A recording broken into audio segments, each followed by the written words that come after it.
আজ থেকে প্রায় ৪-৫ হাজার বছর আগে, অর্থাৎ ঈসা আলাইহিসসালামেরও জন্মের প্রায় ২ থেকে ৩ হাজার বছর আগে আরব ভূখণ্ডে বাস করত এক জাতি।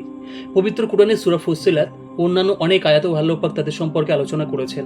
তাদের বাস ছিল সুউচ্চ স্তম্ভ বিশিষ্ট ইরাম নগরীতে। তারা নির্মাণ করেছিল বিশাল বিশাল প্রাসাদ, আকাশছোঁয়া স্তম্ভ, দুর্গসম ঘরবাড়ি। তারা ছিল দৈহিক ও মানসিকভাবে অত্যন্ত শক্তিশালী। তাদের প্রতিহত করা সেই সময় অন্য যে কোনো জাতির জন্য ছিল প্রায় অসম্ভব। দেখো ভাইরা, এবার আমরা আরো বেশি ফসল ফলিয়েছি। আমাদের শক্তি, আমাদের সম্পদ সবকিছু আগের চেয়ে আরো বেড়েছে। আর দেখো, হবে নাই বা কেন? আমরাই তো এই দুনিয়ার সবচেয়ে শক্তিশালী জাতি। আর শুধু তাই নয়, আমরা আকাশ সম স্তম্ভও নির্মাণ করেছি ও মরুভূমিতে ফসল ফলিয়েছি। স্রষ্টা থেকে মুখ ফিরিয়ে নিয়ে দুনিয়াবী ক্ষমতা, লোভ লালসায় ডুবে থাকা সেই জাতীয় ভেবেছিল তারাই এই পৃথিবীর অজেয় শক্তি। কিন্তু তারাও নিশ্চিহ্ন হয়ে যায়। আর নিশ্চিহ্ন হয়ে যাবার পূর্বে তারাও সতর্কবার্তা পেয়েছিল।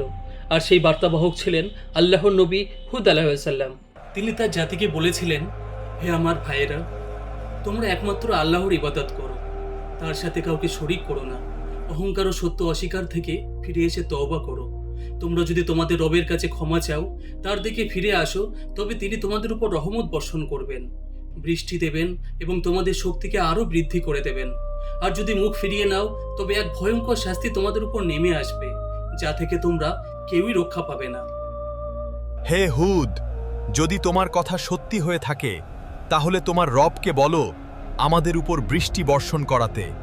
কিন্তু তারা সেই সতর্কবার্তা অস্বীকার করল। আমাদের শক্তিই আমাদের অহংকার।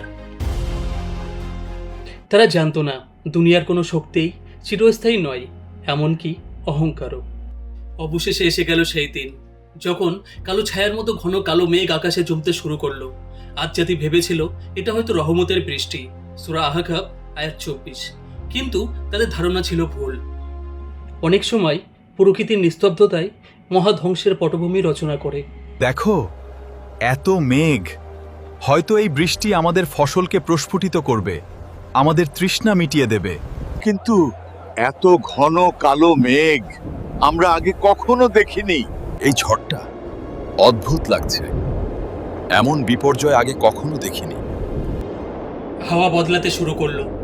ধীরে ধীরে সেটা রূপ নিল এক ভয়ঙ্কর ঝড়ে। এটা থামছে না কেন? এটা সহ্য করা আমাদের পক্ষে অসম্ভব। ঝড় আরো ভয়ঙ্কর হয়ে উঠল। বালু, পাথর ও প্রচন্ড বাতাস সবকিছু আকাশে উড়ে যাচ্ছিল।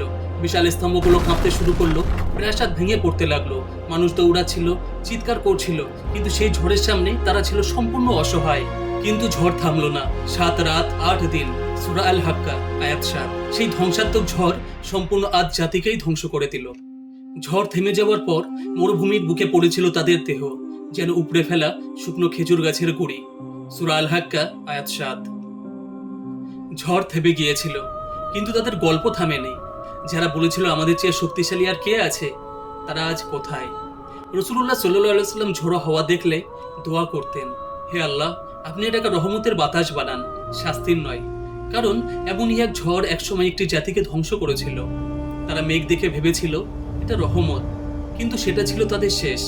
অহংকার মানুষকে অন্ধ করে দেয়, আর যখন শাস্তি আসে তখন সবচেয়ে শক্তিশালী জাতিও অসহায় হয়ে পড়ে। অহংকার যত বড়ই হোক, আল্লাহ যখন সিদ্ধান্ত নেন তখন একটি ঝড়ই যথেষ্ট সম্পূর্ণ একটি জাতিকে নিশ্চিহ্ন করে দিতে।